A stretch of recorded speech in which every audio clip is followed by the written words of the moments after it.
you. You can't? Oh, sorry. No, we would like to see you. Okay. Wow. I know. I forgot. Lauren, hi Lauren. How are you? Hi. I'm doing well. And you? Yeah, very well, thank you. Are you excited to start the session? I am. Did you get my PowerPoint? Yes, I think Oh, okay, good. you can share it from your side if you have it ready, or you want us to share. Let me see if it will allow me. Yeah, there is an uh, upside arrow just behind the mic, just besides the mic. You can share. I have it to share. Is it doing it? Yeah, Is it sharing? no, not yet.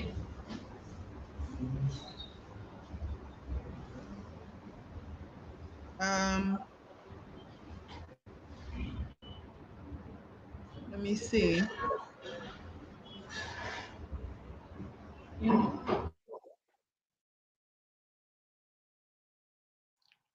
Do you want to share from your side?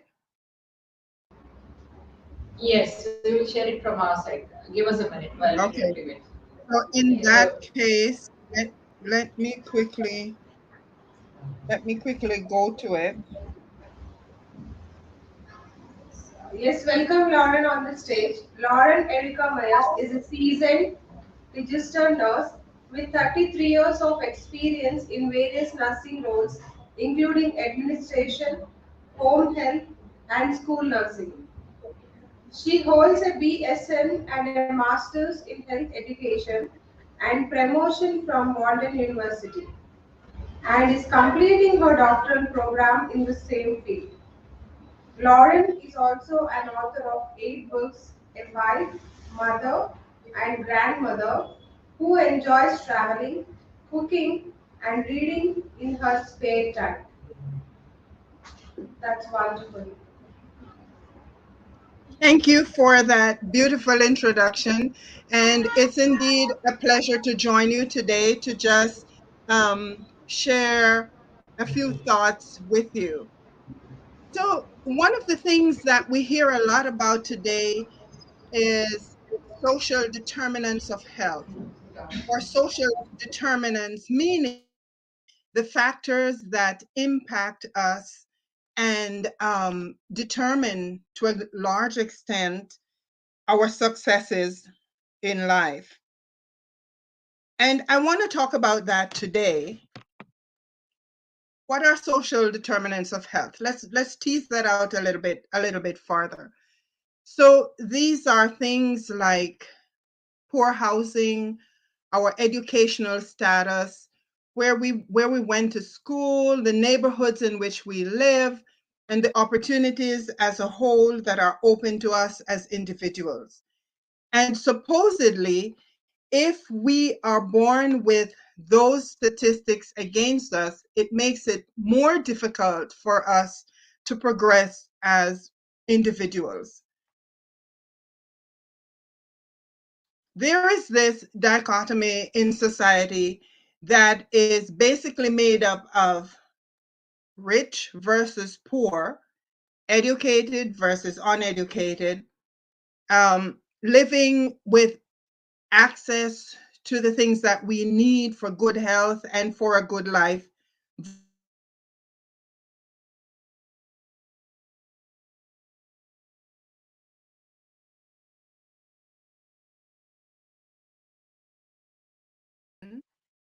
Is if we are born in those circumstances, do we have to be self-fulfilling prophecies that we stay in those situations and we can never move forward? As you know, our society has changed, and there are many young people today who need to know that even though their situations may look difficult and they are challenging, that there is indeed a way forward. And how you begin is not as important as how you end up. The start of your journey is not as important as how you end your journey. So, what are our resources? My talk today is about social determinants of health and beyond, leveraging plan, persistence, and purpose for success. So, what are the resources that we have in order to change some of these things that we cannot change at our birth? We have education, we have community, and we have opportunity. When I say education, I'm talking about the very basics, starting at the bottom, as in getting a GED.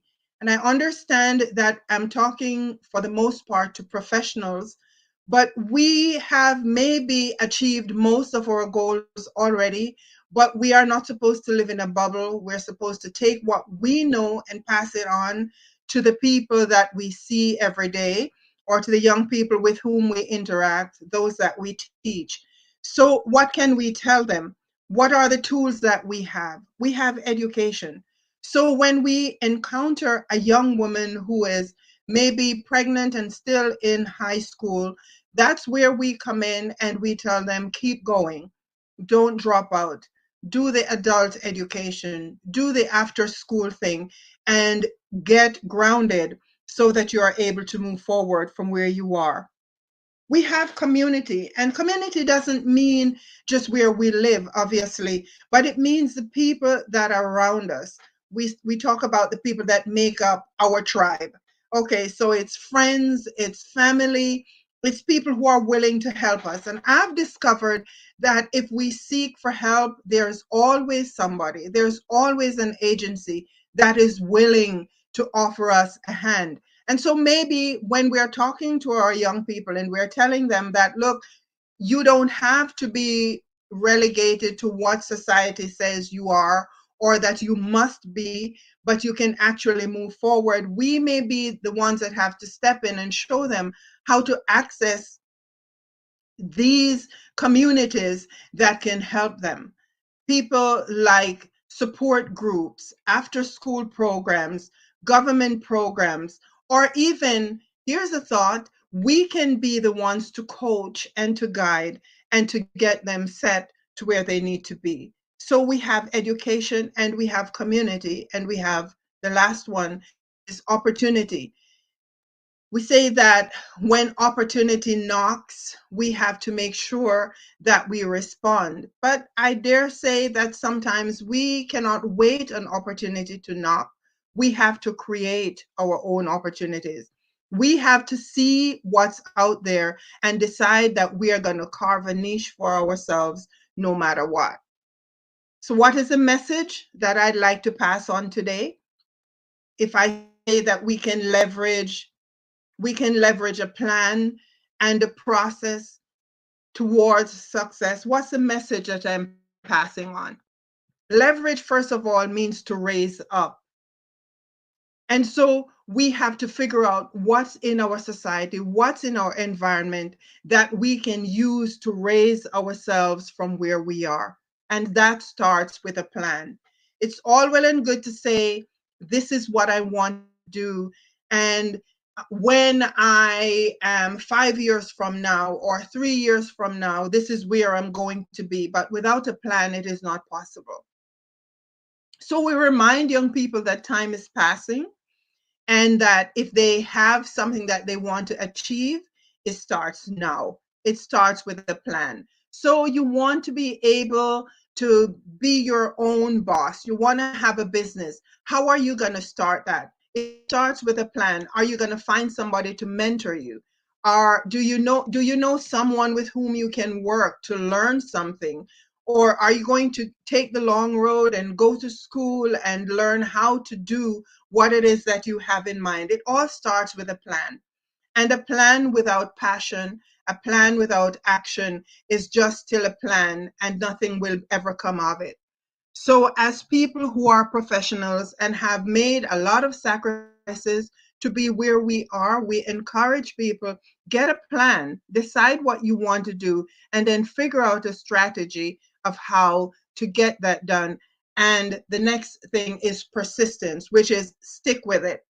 Most things that are achieved in life, most things that are achieved in life, it's not done overnight. Um, I saw a sign once when I was living in Connecticut, and it said during they were doing road repairs, and they said, "Please be patient with us because Rome wasn't built in a day, and if it was, this is not Rome." I hope that's I hope you get what I'm trying to say here. That it doesn't matter how good the things may be. Someone may accomplish it in a year. Another may have taken just 2 years to achieve their goal. And depends on where this person may be in life, it may take you significantly longer, but it doesn't matter. It's not the amount of time necessarily that it takes us to achieve a goal or to achieve a dream. It's the fact that we persist and we keep pushing and we keep going until we achieve that which we have set out to do. So we need persistence and we need a purpose. There are many people who get discouraged and they give up on life. There are some who have given up to the point where they become suicidal, and unfortunately, there are those who have achieved um, committing suicide, and it's because they fell short of a purpose. They could not figure out what purpose existed for their lives wherever they were at that point. And I have found that we can have a plan and we can have persistence and we can keep going, but without knowing what our purpose is behind what we're doing, it's very difficult to have a drive to go forward.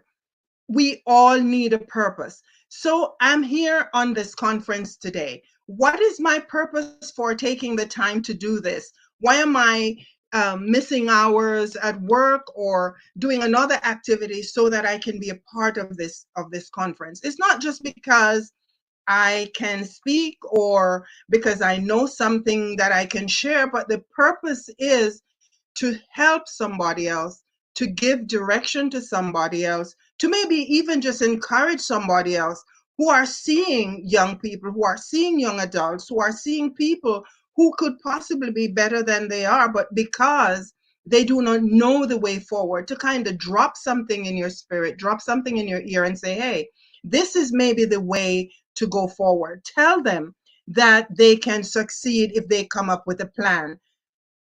Invest a little time in someone and sit with them and help them to talk through something to get them to the place where they can make a plan. Show them what persistence is, and most of all, help them to find their purpose. Because someone was born on the wrong side of the tracks or born less fortunate than the neighbor down the street does not mean that we were born without a purpose. No one is put on this earth without a purpose. And sometimes it takes a while to figure it out. Sometimes it's a wild child. Sometimes it's an aimless adult. And it needs someone to just sit with them and say, hey, you have value, you have a purpose, and let's talk about who you are. Talk about where you are and where you need to be, and see if we can figure out what it is in life that you need to do to get where you need to be. So, what is the cost of leveraging for success? As I said before, leveraging means to raise up. How many of us today can say that we are where we are strictly on our own steam? The old adage of pulling yourself up by your bootstraps. I respectfully submit to you that it is not possible for us to lift ourselves all the way without any assistance. So if we know that we were helped, we are helped to help others. And especially in this society when things are so tense and where there seems to be so much hatred and there seems to be so much tension between those who have and those who do not have, we have a doorway, we have a space wide open where we can step in and be a mentor, be an encourager, be a teacher, be something to somebody that they need in order to move forward in their lives. So, what is it going to cost? For sure, it's going to cost time. And we are all pressed for time. But do you know that time is a fleeting commodity, but when we invest time in somebody else, when we invest time in helping someone to go forward, that time is not lost. It goes on in perpetuity through the life of that person.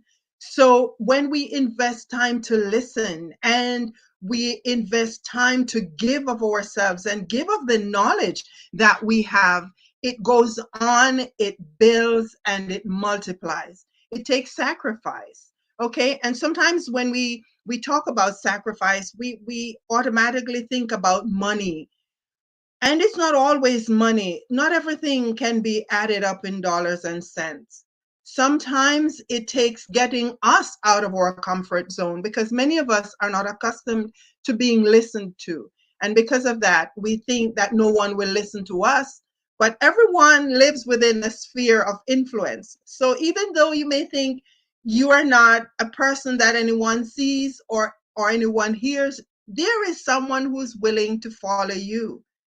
And if you're willing to share of yourself and to sacrifice your comfort, and if we're sacrificed to get willing to sacrifice of ourselves and to give a little bit of what we know instead of hoarding all the knowledge that we have, you never know. We may make a lot of good. We may do a lot of good in the world. And yes, sometimes it does take a little bit of money. If someone needs a pair of shoes in order to get to school, or a bus fare, or in order to get someplace so they can move themselves forward, how many of us are willing to do that, or willing to actually give a helping hand? Um, I dare say that our society is not going to get better if all of us strictly depend on the government to make it better. It's up to us as people, one hand washing the other, one person helping the other, one beggar telling another where to find bread. And the other thing that is going to take for us to leverage for success is to believe against the odds. Whose right is it to tell anyone that because you are the child of a single mother, because you live in the apartments, in the tenements, because you live in the projects, or because you are not going to an A school, that means that you're going to be depressed and suppressed and all the presses that you can think of and repressed for the rest of your life? No, it's not true. And we should not perpetuate that falsehood. If you are an educator, if you are a teacher in any capacity, if you meet people in any walk of life, tell them that there is better and that they can do better. Um, Most of us are not coming from places of great riches, places of great wealth, but we still can make the difference. If you want to look back historically, you can look at Nelson Mandela, you can look at Martin Luther King, you can look at Harriet Tubman, you can look at all of those people. And I'm just going just off the top of my head of some of the people who have made lifelong difference just because they were not satisfied with the status quo, and they were not satisfied to be told this is who you are and this is who you will always be. Somebody spoke life into the lives of some of the people that are hearing me this morning, this afternoon. Somebody told you you were smart, or you were brave, or you were beautiful, or you could achieve, and that was something that you took and ran with. Can we do the same for others, do you think? Do you think maybe we can talk to somebody and tell them the same thing, that look, you can do better than this, you can get the help. Oh, you don't know how to do that? Let me help you. Do you need help to walk through your interview so that when you go, you will nail that job. I know as an administrator the kind of questions that they normally ask. Do you want to do a mock interview with me?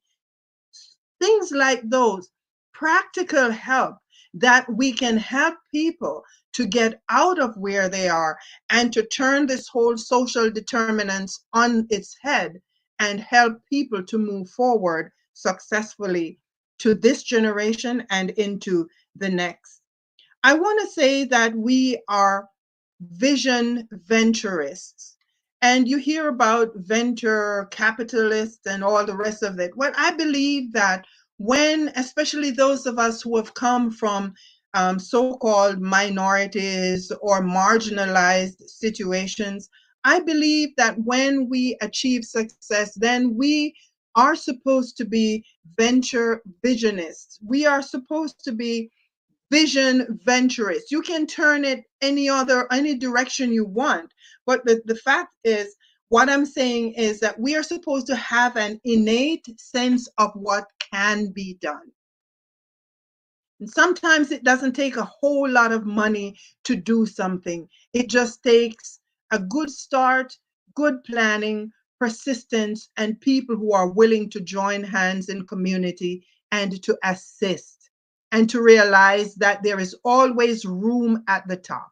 There is always room at the top. So if I am at the top and I pull somebody up, it's not going to knock me off from where I am.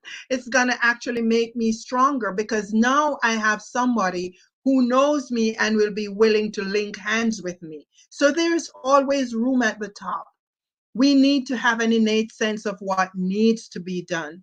We also need to um, be undeterred when something was never done before. Okay, so I want to start a program and I want to do this, but it's never been done. Exactly. So that's why we are there, so that we can show how it's done because we have the dream, we have the purpose in our hearts, and we know what it is that we would hope to achieve. So the fact that this has never been done is not a deterrent. The fact that somebody else has done something similar and failed is not a deterrent. It's as Edison says, all the trials that he made to make the light bulb and failed, they were not failures really. They were examples of the way that it didn't work.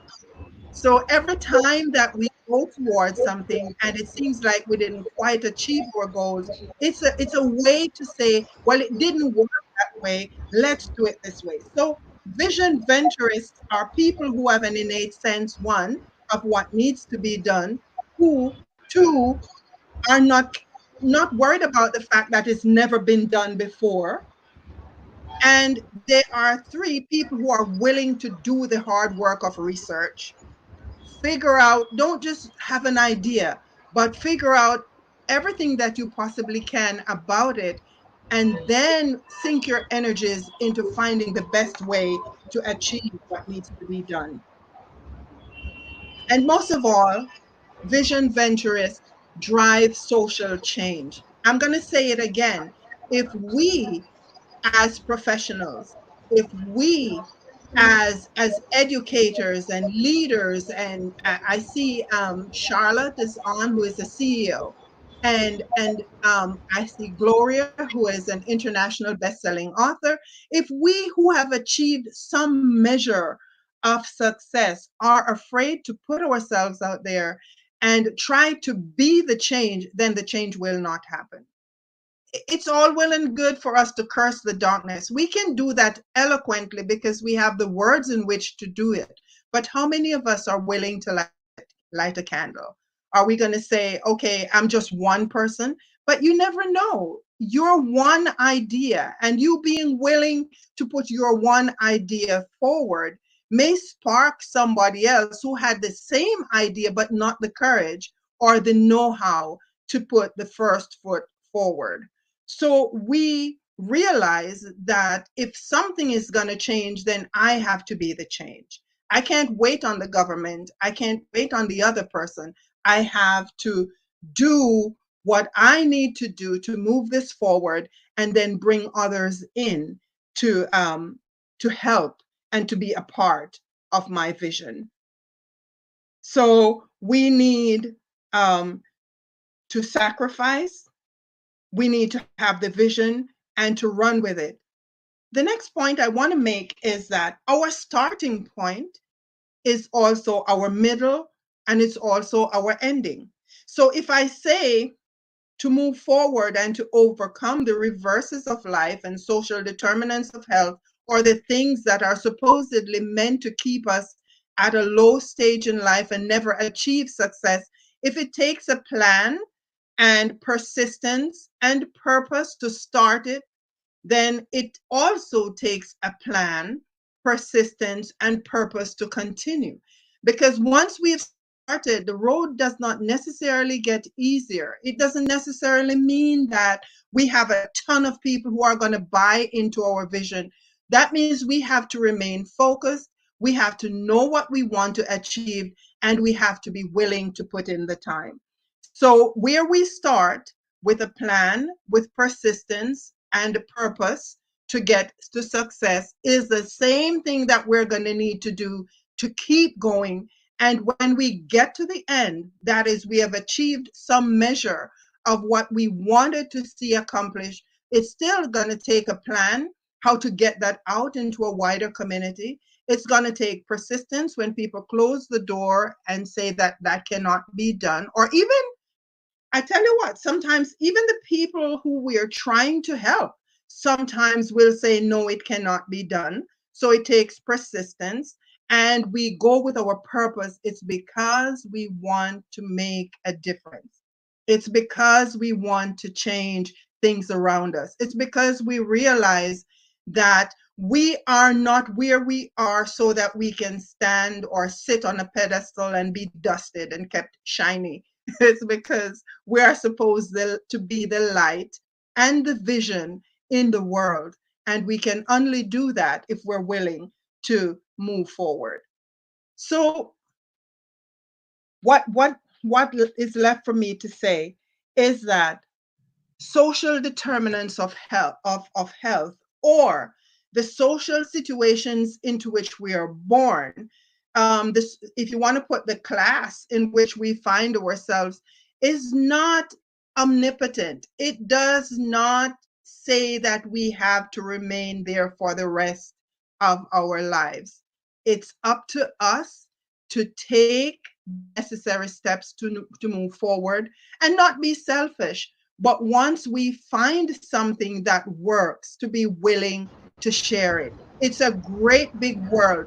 Sharing my successes, it's not going to stop me from being successful. As a matter of fact, it will spark ideas within me of how to grow and to move forward. So today, as I want to leave with you, I think I started at a quarter to or something like that.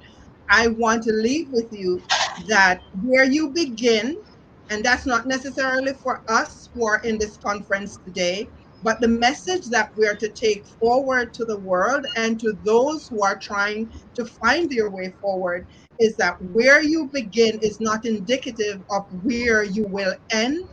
It takes planning, it takes persistence, and it takes knowing your purpose. And if you do that and gather a community of like-minded people around you, people who will invest in your success, then you will also be successful. So let's take what we know and take it out to the wider community and bring some others behind us. Thank Thank you you for your so much, time. Thank Lauren. you so much for listening. And if you have Thank you. questions, I'd be happy to answer. Yeah, thank you so much for your suggestions, Lauren. Thank you so much. Your topic for social determinants of health and beyond leveraging plan persistence and purpose to create the success is very interesting. So I hope all our audience got good insights from your talk. So we really enjoyed your session. So Melinda have a question for you. So she'll be asking the Okay. question from the Thank audience. you. Thank you. Yes, Lauren, here is the question from audience. What Mhm. strategies can be employed to raise awareness and engage communities in addressing social determinants? Thank you for that very, very good question. So, as I said in my talk, we all work within a sphere of influence. So, is it at the gym that you know people? Is it at church? Is it as in a parenting group? Wherever you go, there are people there who are either impacted or impacting social determinants of health. And so you start there and find out how you can be of help, what you can point them towards to make their lives a little better. So it's really Thank you. starting from where you are instead of looking for a big platform. Yeah, that's a good suggestion. Thank you, Hmm. Lauren. So, Hmm. ladies and gentlemen, that's Lauren. Please reach out to her. You can connect to her on Facebook and LinkedIn as well. Thank you. You can post your Thank you social so media much for handles your in the time. chat.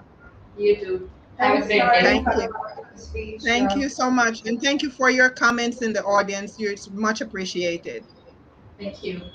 Thank you so Okay. much. Bye. So please join our next speaker session, Yasha.